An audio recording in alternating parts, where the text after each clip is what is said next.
So hello everyone, स्वागत है आपका हमारे यूट्यूब चैनल में। आज हम लोग बहुत ही ज़्यादा इम्पोर्टेंट जीके का क्वेश्चंस करने वाले हैं और ये क्वेश्चंस उनके लिए ज़्यादा इम्पोर्टेंट होने वाला है जो बिहार पुलिस की तैयारी कर रहे हैं या फिर इसके अलावा भी अगर वो किसी एग्जाम की तैयारी कर रहे हैं तो उनके लिए भी ये क्वेश्चंस बहुत ही ज़्यादा इम्पोर्टेंट है, क्योंकि एग्जाम में जो है जीके का लेवल मैक्सिमम सेम रहता है। तो चलो फिर हम बिना टाइम वेस्ट किए सीधा क्लास को स्टार्ट करते हैं। तो हमारे पास सबसे पहला प्रश्न है कि यूनेस्को यानी कि United Nations Educational Scientific and Cultural Organization की स्थापना कब हुई थी ना। तो इसकी स्थापना कभी कभी जो है इसका फुल फॉर्म भी पूछ लिया जाता है, तो इसका पूरा फुल फॉर्म भी हम यहाँ पे डाल दिए।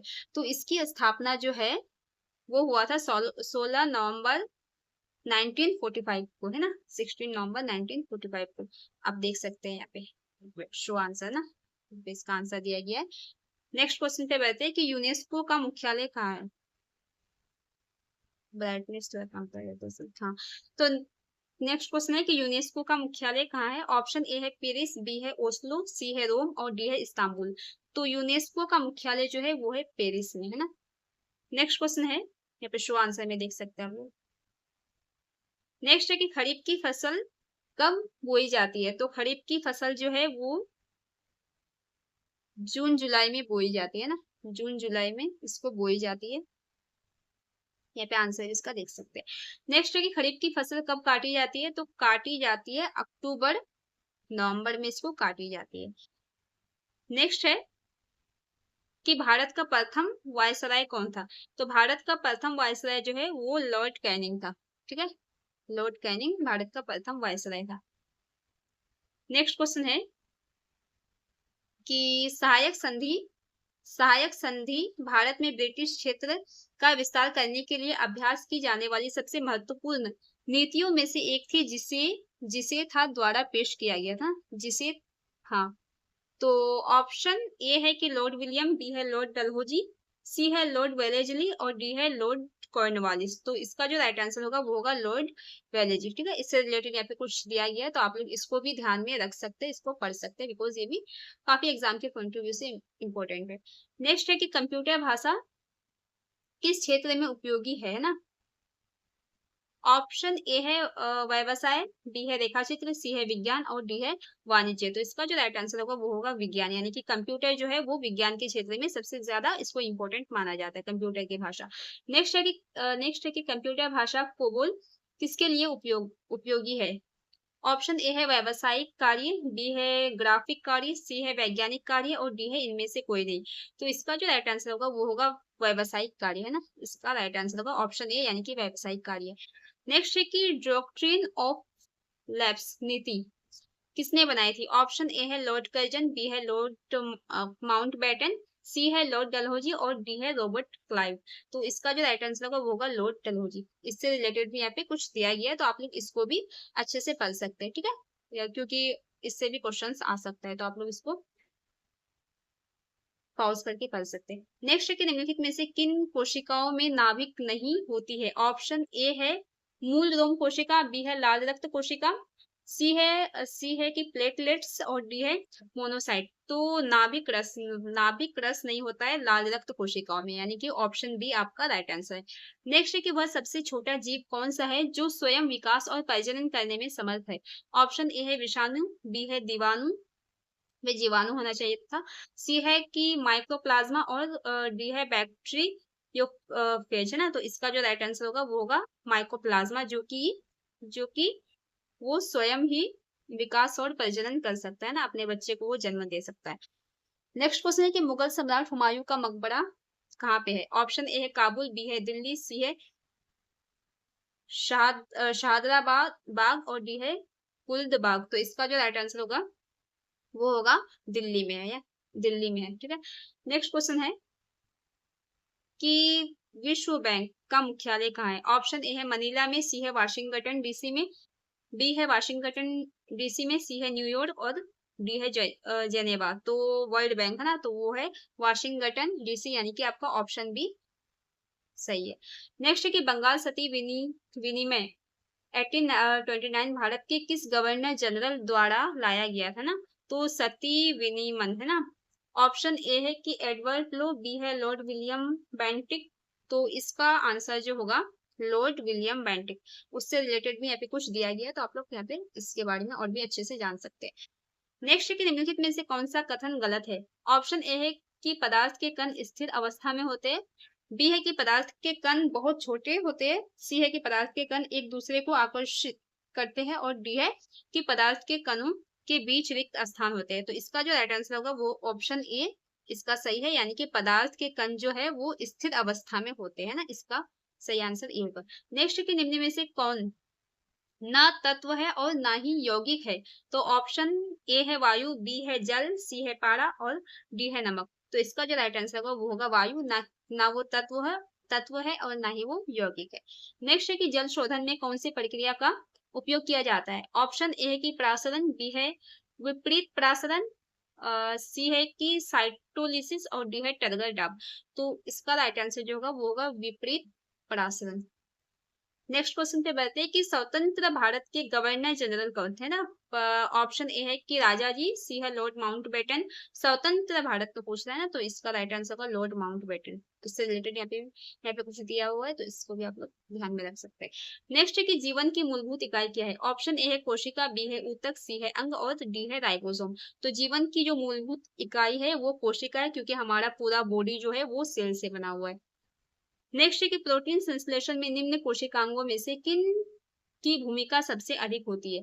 तो प्रोटीन संश्लेषण ना, तो इसका हम लोग आंसर देख हाँ, तो इसका जो राइट आंसर होगा वो होगा ऑप्शन सी, यानी कि अंत द्रव्य जालिका और राइबोसोम। इसका जो है प्रोटीन संश्लेषण में सबसे ज्यादा भूमिका पाई जाती है।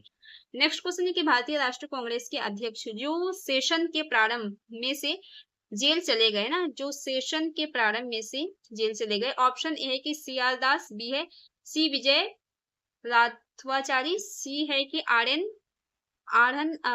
एन मुधोलकर और डी है कि रास बिहारी घोष। तो इसका जो राइट आंसर होगा वो होगा सी आर दास, इसका सही आंसर। नेक्स्ट है कि भारतीय राष्ट्रीय कांग्रेस तथा मुस्लिम लीग दोनों ने लखनऊ में किस वर्ष में अधिवेशन किया जिसमें लखनऊ समझौता संपन्न किया गया। ऑप्शन ए है कि 1921, बी है 1916, सी है 1901 और डी है 1911। तो इसका जो राइट आंसर होगा वो होगा 1916, इसका सही आंसर है। नेक्स्ट है कि पादप कोशिका जंतु कोशिका से किस प्रकार भिन्न होती है। ऑप्शन ए है कि माइटोकॉन्ड्रिया, बी है कोशिका भित्ति, सी है जीव द्रव्य की उपस्थिति और डी है कोशिका केंद्र। तो पादप कोशिका जो है वो जंतु कोशिका से कोशिका भित्ति, क्योंकि पादप कोशिका में जो है कोशिका भित्ति पाई जाती है और जंतु कोशिका में जो है कोशिका झिल्ली पाई जाती है। ठीक है, कोशिका झिल्ली। तो इसीलिए दोनों एक दूसरे से इसको भिन्न माना जाता है। नेक्स्ट है कि हवा महल का निर्माण किसने किया था। ऑप्शन ए है कि महाराजी भगवत सिंह, बी है कि महाराजा जगजीत सिंह, सी है कि महाराजा स्वाई प्रताप सिंह और डी है कि महाराजा जसवंत सिंह। तो इसका जो राइट आंसर होगा वो होगा ऑप्शन सी, यानी कि महाराजा स्वाई प्रताप सिंह। नेक्स्ट क्वेश्चन है कि जयपुर में हवा महल का निर्माण किससे हुआ। ऑप्शन ए है कि सफेद और हरे रंग के संगमरमर, बी है ग्रेनाइट, सी है लाल और गुलाबी बलुआ पत्थर और डी है सामान्य चट्टान। तो हवा महल का निर्माण जो है वो हुआ था लाल और गुलाबी बलुआ पत्थर से। नेक्स्ट क्वेश्चन है कि किस भारतीय राष्ट्रीय कांग्रेस के अधिवेशन में जवाहरलाल नेहरू ने समाजवाद को भारत की समस्याओं को हल करने की कुंजी बताई। ऑप्शन ए है कि फैजपुर अधिवेशन 1937, बी है कि लखनऊ अधिवेशन 1936, सी है लाहौर अधिवेशन 1929 और डी है इनमें से कोई नहीं। तो इसका जो राइट आंसर होगा वो होगा ऑप्शन बी, यानी कि लखनऊ अधिवेशन 1936, है ना। नेक्स्ट है कि निम्नलिखित में से कौन सा ऊर्ध्वपातन कर सकता है ना, ऊर्ध्वपातन। ऑप्शन ए है कि अमोनिया, है ना। ऑप्शन ए कि अमोनिया क्लोराइड, बी है कि अमोनिया सल्फेट, सी है कि अमोनियम क्लोराइड और डी है कि अमोनिया सल्फेट। तो इसका जो राइट आंसर होगा वो होगा ऑप्शन सी, यानी कि अमोनिया क्लोराइड, इसका सही आंसर है। नेक्स्ट है कि इंटरपोल का मुख्यालय कहाँ है। ऑप्शन ए है लंदन में, बी है लियोन में, सी है बोन में और डी है मॉन्ट्रियल में। तो इसका जो राइट आंसर होगा वो इंटरपोल का जो मुख्यालय है वो लियोन में है। नेक्स्ट है कि सूर्य और पृथ्वी के बीच चंद्रमा कब आता है। तो सूर्य और पृथ्वी के बीच ना, तो सूरज और पृथ्वी के बीच जो चंद्रमा है वो सूर्य ग्रहण, यानी कि जब आपका सूर्य ग्रहण लगता है तब सूर्य और पृथ्वी के बीच चंद्रमा आ जाता है। नेक्स्ट है कि सुएज नहर की लगभग लंबाई कितनी है, तो सुएज नहर की लंबाई जो है वो 168 किलोमीटर है ना। नेक्स्ट है कि निम्न में से कौन से मुगल शासक राजपूत माँ के गर्भ से जन्म लिए थे, तो मुगल शासक राजपूत है ना। इसका हम डायरेक्ट आंसर बता दें तो इसका जो आंसर है वो है जहांगीर एवं शाहजहां। नेक्स्ट है राजपूत माँ है ना, यानी कि हाँ उसकी मम्मी जो है वो राजपूत थी। नेक्स्ट क्वेश्चन है कि वाक्यूलर प्रेस एक्ट किस वायसराय के द्वारा समाप्त किया गया था। ऑप्शन ए है कि कैनिंग, बी है लिटन, सी है रिपन और डी है कर्जन। तो इसका जो राइट आंसर होगा वो होगा रिपन, क्योंकि इसके द्वारा उसको खत्म किया गया था। नेक्स्ट है कि लेनिन कहाँ के शासक थे। ऑप्शन ए है इंग्लैंड, बी है जर्मनी, सी है सोवियत रूस और डी है फ्रांस। तो इस लेनिन जो है वो रूस के शासक थे, सोवियत संघ। नेक्स्ट है कि खुदाबख्श पाठगार कहाँ है। ऑप्शन ए है पटना में, बी है मुजफ्फरपुर में, सी है गया में और डी है हजीराबाग में। तो वो है पटना में। नेक्स्ट क्वेश्चन है कि फिलिस्तीन किनके विरुद्ध में लड़े। ऑप्शन ए चीनिया, बी है कि अरबिया, सी है यहूदिया और डी है कि इनमें से कोई नहीं। तो इसका जो राइट आंसर होगा वो होगा यहूदियों के विरुद्ध लड़े। नेक्स्ट है कि सिंदरी कारखाना में क्या बनाया जाता है। ऑप्शन ए है लोहा और इस्पात, बी है खाद, सी है कि एल्यूमिनियम और डी है यूरेनियम है ना। तो इसका जो राइट आंसर होगा वो खाद होगा, यानी कि वहाँ पे खाद बनाया जाता है। नेक्स्ट है कि विधायक के लिए न्यूनतम आयु सीमा क्या है, यानी कि अगर कोई एमएलए बनेगा एमएलए तो उसके लिए मिनिमम एज क्या होनी चाहिए, तो वो होनी चाहिए 25 ईयर्स, यानी कि अगर आपका 25 ईयर्स है तो आप एमएलए में खड़े हो सकते हैं, उसके लिए आप एलिजिबल है। नेक्स्ट है कि नई दिल्ली का शिलान्यास 15 दिसंबर 1911 को है ना, तो किसने किया था। तो इसका हम डायरेक्ट आंसर बता दें, इसका जो राइट आंसर होगा वो होगा सम्राट जॉर्ज पंचम ने किया था, है ना, इसका राइट आंसर। नेक्स्ट है कि विख्यात चित्रकार राजा रवि वर्मा ने तैल चित्रकला सीखी। ऑप्शन ए है कि थियोडोर जेनसन से, बी है कि थियोडर सेप्सन से, बी है सी है कि इली हेवेल से और डी है कि आनंद मूर्ति स्वामी से। तो इसका जो राइट आंसर होगा वो होगा थियोडोर जेनसन से उन्होंने सीखी। नेक्स्ट है कि पंडित जवाहरलाल नेहरू की सर्वाधिक चर्चित पुस्तक, तो उसकी सबसे ज्यादा चर्चित पुस्तक जो है वो है डिस्कवरी ऑफ इंडिया, ठीक है। नेक्स्ट है कि नीति निर्देशक तत्वों में बालकों के लिए निःशुल्क प्राथमिक और अनिवार्य शिक्षा का प्रावधान संविधान की किस अनुच्छेद द्वारा किया गया, तो ये किया गया है अनुच्छेद 45 में। नेक्स्ट है कि भारत में मंत्री परिषद सामूहिक रूप से किसके प्रति उत्तरदायी है, तो ये है लोकसभा के प्रति मंत्री परिषद। नेक्स्ट क्वेश्चन है कि निम्न में से किस कंपनी ने दृष्टिहीन लोगों के लिए टॉक बैक कीबोर्ड विकसित किया है। ऑप्शन ए है गूगल, बी है टीसीएस, सी है कि फेसबुक और डी है कि अमेजन। तो ये किया है गूगल ने। नेक्स्ट क्वेश्चन है कि भारत में राष्ट्रीय आय को गणना में किस विधि का प्रयोग किया जाता है। ऑप्शन ए है कि उत्पत्ति गणना विधि, बी है कि आय विधि, सी है कि उपयुक्त दोनों और डी है उपयुक्त में से कोई नहीं।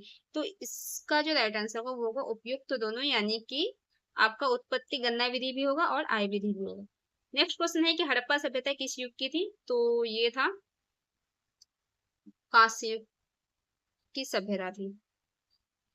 नेक्स्ट है कि सिंधु घाटी सभ्यता में घोड़े के अवशेष कहाँ मिले, तो ये मिला था सुर कोट डांग, है ना। नेक्स्ट क्वेश्चन है कि अशोक के कलिंग युद्ध के विषय में किस अभिलेख से जानकारी मिलती है, तो कलिंग युद्ध के विषय में जो है 13वें शिलालेख है ना, 13वें शिलालेख से उनके कलिंग युद्ध के बारे में जानकारी मिलती है।